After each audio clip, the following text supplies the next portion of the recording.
आज हम एक्सप्लेन करने वाले हैं बॉर्डर 2 मूवी को। तो बिना देरी किए करते हैं मूवी की एक्सप्लेनेशन। तो कहानी की शुरुआत में हमें 1971 इंडिया पाकिस्तान के वॉर के बारे में बताया जाता है कि कैसे हमारे आर्मी, हमारे देश के नौजवान बहुत ही लिमिटेड रिसोर्स के होने के बावजूद अपने पोस्ट को नहीं छोड़ा। कैसे लाखों से ज्यादा पाकिस्तानी सोल्जर को घुटने में आने के लिए मजबूर कर दिया इस इंडियन सोल्जर ने। ये कहानी है बॉर्डर 2 की और इसी ब्रीफ के साथ फिर से शुरू होती है बॉर्डर 2 की स्टोरी लाइन। मूवी की शुरुआत में हमें 20 नवंबर 1971 जम्मू कश्मीर में टेंशन का माहौल दिखाया जाता है, जहाँ पे हम देखते हैं एक गांव में कुछ घुसपैठिए आए थे जो पाकिस्तान से थे और वो पाकिस्तानी कब्जा करना चाहता है इस गांव को और उनका सामना होता है लेफ्टिनेंट कर्नल जनरल फतेह से और वो उन पाकिस्तानी को चुन चुन कर मारते हैं और उनसे मानो इनकी रूह कांपने लगी थी, क्योंकि वो इतने निडर थे और अपने कमांड इतने अच्छे से संभाल रहे थे। वो लोग घबरा चुके थे, फिर उन्हें बैकफुट में जाना पड़ता है फिर से पाकिस्तान के लिए। पर रास्ते में लैंडमाइन बिछे हुए होते हैं और फतेह सिंह उन सारे चीजों से नहीं डरता। वो उनके पीछे निहत्था भागता है और उनके गन में गोलियां खत्म हो चुके थे, पर अकेले जाके उन तीनों को मारता है। इवन एक लैंडमाइन के ऊपर भी उनका पैर पड़ जाता है, फिर भी वो आतंकवादी को वहाँ पे खड़े होकर उनको मारता है और उनके बॉडी लैंडमाइन के नीचे रख देता है और वो खुद उधर से जिंदा वापस आता है और पाकिस्तान वालों को फिर से वार्निंग कर देता है कि मेरे देश के ऊपर आंख उठाकर देखोगे ना तो देखने के लिए आंख नहीं बचेगा। दूसरी जगह हम देखते हैं पाकिस्तान हेडक्वार्टर में पिंडी में प्लान बनाया जाता है कि ऑपरेशन चिंगिस को कैसे पूरा किया जाए और हिंदुस्तान को घुटने में लाया जाए। उनका पूरा प्लान सेट था। नेवी, एयरफोर्स और जमीनी तल पे वो लोग एक साथ हमला करेंगे कि कोई उनको रोक ना पाए और हर तरफ से जब टेंशन होगा वो इंडिया के छाती पे बैठ के इंडिया के 2 टुकड़े कर देंगे। फिर हमको पठानकोट का सीन दिखाया जाता है, जहाँ पे हम देखते हैं मेजर होशियार सिंह उस टुकड़ी को संभाल रही होती है। फिर हम देखते हैं कि बॉर्डर एरिया के थोड़े पास वो लोग गए थे पानी भरने के लिए, पर वो इंडिया के अंदर ही था और वो लोग नोटिस करता है सामने से पाकिस्तानी सोल्जर भी आए थे पानी भरने के लिए और वो दोनों टुकड़ियां दोनों को ऊपर गन टांग देते हैं और फिर मेजर होशियार सिंह वहाँ पे जाते हैं उन सारे चीजों को संभालने के लिए। वो पाकिस्तानी आर्मियों को वो बोलता है कि मैं एक मेजर रैंक में हूँ और जंग अभी शुरू नहीं हुआ है, तुम लोग पानी भरने के लिए आए हो, तुमने सिखाया नहीं गया। मेजर किसी भी आर्मी का हो उनको सैल्यूट करना चाहिए और वो उनसे सैल्यूट ठुकाता है और ये बोलते हैं तुम्हारी कैंप यहाँ से 3 मिनट की दूरी पर है और हमारे टुकड़ियां 1 मिनट की दूरी में है और अगर तुम हमको मार के भागते भी हो कि वो तुमको इतना गोलियां मारेंगे कि तुम खुद को खुद नहीं पहचान पाओगे। इससे अच्छा यहाँ से पानी भरो और यहाँ से जल्दी निकलो। वो लोग वहाँ से पानी भरने के बाद वहाँ से तुरंत भागते हैं, लेकिन होशियार सिंह को पता चल चुका था कि टेंशन सड़क पे बहुत बढ़ चुका है, कभी भी हमला हो सकता है पाकिस्तान की तरफ से। फिर हमको यहाँ पे इंडियन एयरफोर्स का सीन हमें दिखाया जाता है, जहाँ पे हम देखते हैं मेजर शिखर सिंह को वो अपने फाइटर जेट बाहर उड़ा रहे थे। फिर वो नीचे आते हैं बड़े शान से। फिर वहाँ से सीन शिफ्ट होता है नॉर्थ अरबिक लैंड से, जहाँ पे हम हमारे नेवी ऑफिसर्स को देखते हैं। फिर हमको वहाँ पे दिखाया जाता है जोसेफ नरूणा को, जो कि इस टुकड़ी को संभाल रहे होते हैं और उनके सोलर रेडार पे भी खतरा दिखा रहा था। मतलब हर जगह पे टेंशन का माहौल है। फिर उधर से सीन शिफ्ट होता है और उधर होशियार सिंह की टुकड़ी को दिखाया जाता है, जहाँ पे हम देखते हैं कि रात के टाइम में सारे जवान मजा कर रहे थे, जो कि हर एक टुकड़ी में होता ही है। होशियार सिंह उन सबको देख के अपने दोस्तों को याद कर रहे होते हैं और एक फोटो निकालते हैं, जहाँ पे हम देखते हैं एक साथ ये तीनों बहुत ही अच्छे दोस्त हुआ करते थे नेशनल वॉर एकेडमी में। और ये बात है 1961 की, जब वो लोग ट्रेनिंग पीरियड में थे। एयरफोर्स, नेवी और आर्मी की एक साथ ट्रेनिंग हुआ करती थी और इधर हम देखते हैं कि फतेह सिंह इनको लीड करता है, मतलब कि इनका कमांडर होता है। वो हर एक एकेडमी में जैसे एक्सीलेंस का अवार्ड मिलता है और कुछ भी फर्स्ट फिल्म का करिकुलम रहता है उसमें भी था एयरफोर्स, नेवी और आर्मी के बीच, जहाँ पे हम देखते हैं आर्मी मतलब होशियार सिंह और नेवी वाला जो कि एयरफोर्स से है, उन दोनों के बीच बहुत ही ज्यादा टकराव रहता है, क्योंकि हमेशा इन दोनों को फर्स्ट आना था चाहे कोई भी कंपटीशन हो। और बीच पे इन दोनों को पीसता था जोसेफ, क्योंकि वो सुखी सिंह का बहुत ही अच्छा दोस्त था, लेकिन होशियार सिंह किसी का दोस्त नहीं था, न उसके घर में कोई था, वो अकेला ही था। उनके बापू इंडियन आर्मी में थे और वो शहीद हो चुके हैं। उनकी माँ चल बसी थी जब वो बहुत ही छोटे थे और उनका कोई भी नहीं है। एकेडमी में लड़ना झगड़ना बहुत ही ज्यादा बढ़ रहा था इन तीनों में। फिर फतेह सिंह इनके खबर लेता है कि तुम तीनों को एक साथ लड़ना झगड़ने का मतलब यही है कि आर्मी, नेवी और सब कुछ एक साथ मिलके काम करे और अगर देश के ऊपर कोई आपदा आ पड़ा तो तुम लोग एक साथ काम करोगे। बस इसीलिए नेशनल वॉर एकेडमी बनाया गया है। पर इन लोगों में तो डिसिप्लिन की कोई बात ही नहीं थी और फिर क्या हुआ, इनको मिला पनिशमेंट। इन तीनों को पनिशमेंट के ऊपर पनिशमेंट मिलता ही जाता है। दूसरी तरफ हम देखते हैं फतेह सिंह की फैमिली को, जहाँ पे उसका बेटा अंगद सिंह भी आर्मी में जाना चाहता था, पर उसकी वाइफ से भी मना करती है और बाद में फतेह सिंह उस बात को मान लेता है, क्योंकि फतेह सिंह की कहानी सुनते हुए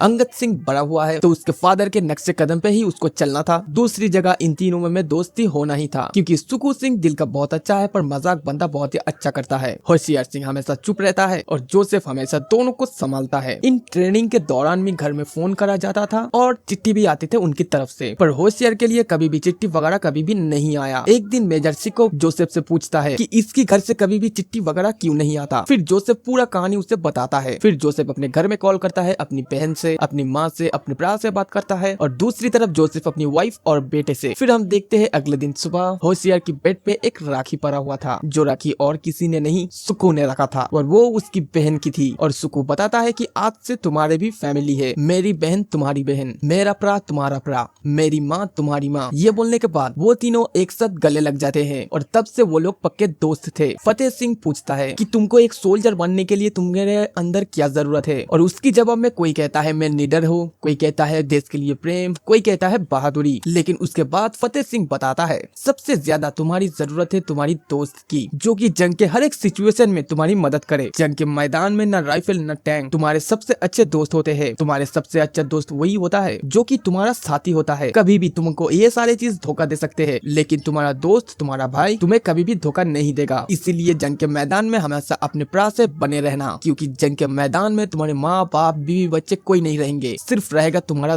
दोस्त। फिर हम देखते होशियार सिंह के घर पे एक चिट्ठी आती है और वो चिट्ठी देख के सारे लोग शॉक हो जाते हैं, क्योंकि सिक्को और जोसेफ के पता था कि उसके घर में कोई नहीं है। और तभी एक राज खुला, जब वो 7 साल का था तब उसका ब्याह हो चुका था और शादी होने के बाद ही वे लोग अलग अलग हो गए थे। और दादी ने बोला था लड्डू खाएगा, और वो क्या पता वो उसकी शादी के लड्डू थे, अलग हो गए थे, पर अब उनको शादी करना है उस लड़की को, और इसके लिए वो लड़की के ऊपर पूरा पागल है। और वो भी अपनी बीवी से प्यार करता है, लेकिन उसकी बीवी को अभी तक देखा भी नहीं। इसीलिए उसके घर से चिट्ठी आती है कि वाइफ से मिलो और उसे शादी करके ले जाओ। तो वो छुट्टी लेकर गया था अपनी बीवी से मिलने के लिए, और उधर भी अपनी बीवी को पहली बार देखता है और उसके प्यार में पड़ जाता है, क्योंकि उसने कभी नहीं सोचा था कि 7 साल की उम्र में जिससे उसने शादी किया था वो इतना सुंदर होगी। होशियार सिंह घर जाने के बाद वो फोटो मांगती है अपनी माँ बाप की कि वो उनको प्रणाम करेगी, लेकिन होशियार बोलती है कि मम्मी ने बोला था कि बाप जब जंग से लौटेंगे तब फोटो खिंचवाएंगे, और उसके पापा कभी जंग से लौटे ही नहीं और मम्मी कभी अकेले फोटो खिंचवाई ही नहीं, इसलिए दोनों का फोटो तो मेरे पास नहीं है, सिर्फ और सिर्फ पापा की वर्दी है। और वो वर्दी लेके ही उसकी वाइफ प्रणाम करती है, और ये देख के होशियार सिंह को बहुत ही ज्यादा अच्छा लगता है। वो अपने बीवी का हाथ कभी नहीं छोड़ेगा, वो उसे प्रॉमिस करता है, और वो दोनों एक साथ बहुत ही टाइम बिताता है। होशियार सिंह पोस्ट में भी आता है और अपनी बीवी से लौट के भी मिलता है। होशियार सिंह की बीवी पेट से थी, जब उसको ये पता लगता है तो वो बहुत ही ज्यादा खुश होता है और वो अपने बच्चे के लिए एक झूला बनाता है। फिर हमें राखी का सीन दिखाया जाता है, जहाँ पे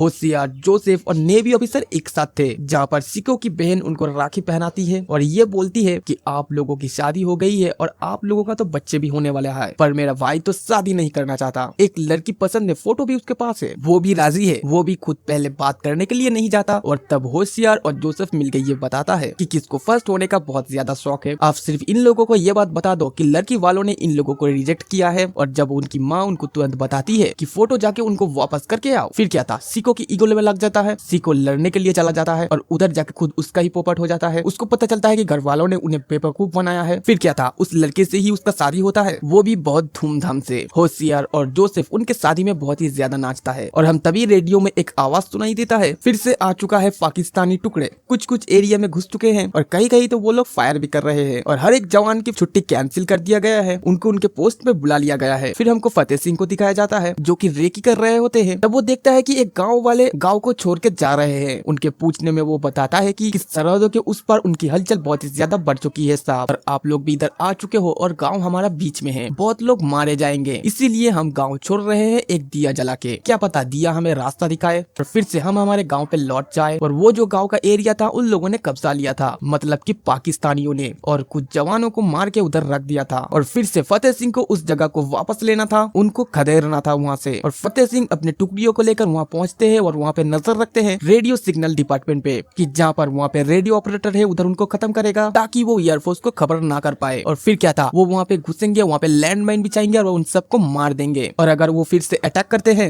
लैंडमाइन से टैंक वगैरह उड़ जाएंगे। उनका वही प्लान रहता है, वो लोग वही काम करते हैं। और फतेह सिंह देखता है कि उन लोगों को मारने के बाद ये सिलसिला नहीं रुकता, बाकी लोग भी रेडियो से कांटेक्ट करने की कोशिश करते हैं। तब वो रेडियो वो खुद उठाता है और ये बोलता है कि पाकिस्तानी तो इधर नहीं रहे, इंडियन इधर घुस चुके हैं और उनके एरिया में भी है, तुम लोग अगर अपना जान सही सलामत चाहते हो तो इधर से चले जाओ, ना सरहद बचेगा ना तुम लोग बचोगे। तब हम देखते हैं कि दूसरी दूसरी ओर से पाकिस्तानी कमांडर बोलते हैं 1 सितंबर 1969 तुझको याद है तेरा बेटा मरा था ना, तेरे बेटे को तरकते बिरकते हुए मैंने मारा था और तू भी मरेगा। और ये सुन के मानो हम लोग फ्लैशबैक में चले जाते हैं, जहाँ पर हमको एक दिन अंगद की चिट्ठी मिलता है कि हम लोग गुरुद्वारे गए थे। चिट्ठी पढ़ते हुए वो लोग बहुत ही ज्यादा खुश थे, मेरा बेटा सही सलामत है, बहुत ही ज्यादा खुश है। पर हम देखते हैं तभी कि बेल बजता है घर का और ये खबर आता है कि अंगद जिंदा नहीं बचा। उन लोगों ने फोन करने की भी कोशिश की पर ये लोग गुरुद्वारे थे और उनका बेटा शहीद हो गया। और तभी प्रेजेंट टाइम में हम देखते हैं फतेह सिंह ये बताता है मैं 1 मिनट का मौन रख रहा था कि अगर दुश्मन भी हमारे मिट्टी पे मरते हैं ना तो हम लोग 1 मिनट का मौन रखते हैं, और तू भी तो मेरे हाथे मरने वाला है, इसलिए मैंने मौन रखा 1 मिनट का। शहीदों के नाम सुन के ना खून खौलता है, ना कि हम लोग डर जाते हैं, तेरी मौत मेरे हाथों होगा। और ये बोल के फोन रख देता है और वो उस पोस्ट को ही पूरा उड़ा देता है। अभी चक्रान विलेज जो है उनके इरादे में है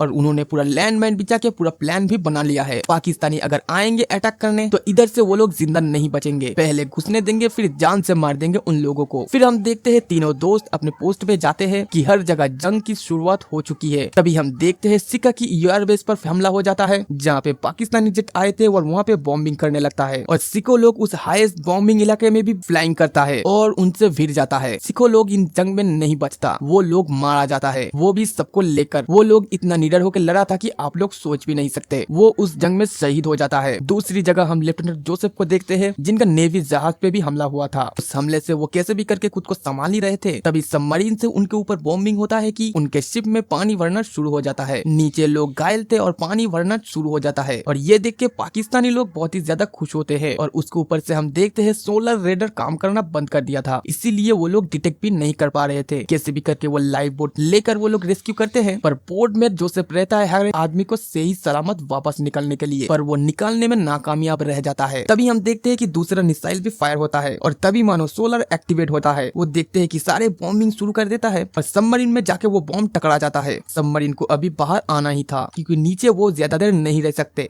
नहीं तो सबमरीन के अंदर भी पानी भरना शुरू हो जाएंगे और साथ साथ वो भी मरेंगे। वो ऊपर आते हैं और फिर से और एक बॉम्बिंग करता है। फिर हम देखते हैं कि जोसेफ के ऊपर वो बॉम्बिंग बहुत ही ज्यादा भारी पड़ता है। जोसेफ के पूरा बॉडी में खून बह रहा था, फिर भी वो हार नहीं मानता क्योंकि वो लाइफ बोट से उस सबमरीन के पीछे जा रहा था। तभी वो फिर से बॉम्बिंग शुरू करता है, जहाँ पे हम देखते हैं वो सबमरीन एकदम तहस नहस हो जाता है। पाकिस्तानी सबमरीन एकदम बर्बाद हो जाता है। पर इस जंग में भी हम देखते हैं कि जोसेफ शहीद हो जाता है और ये पूरा खबर देश के अलग अलग यूनिट में खबर हो चुके थे कि हमारे बहुत सारे जवान शहीद हो चुके हैं। और इसी के साथ पाकिस्तानी हमारे बहुत सारी जगह को कब्जा कर रहे थे और हम लोग डट के उनके मुकाबला कर रहे हैं। फिर हम देखते हैं कि ये खबर सुनने के बाद होशियार सिंह का गुस्सा और ज्यादा बढ़ जाता है। उनको ये खबर पड़ता है कि उनके एरिया में पाकिस्तानी आर्मी डेरा बसाया हुआ है और वो धीरे धीरे हिंदुस्तान की बॉर्डर के ऊपर आ रहे हैं। पर इनके लिए ये खेल अभी एकदम सीधा था कि वो लोग जाएंगे पाकिस्तान के अंदर, उन सबको मारेंगे और उधर जाके झंडे गाड़ेंगे।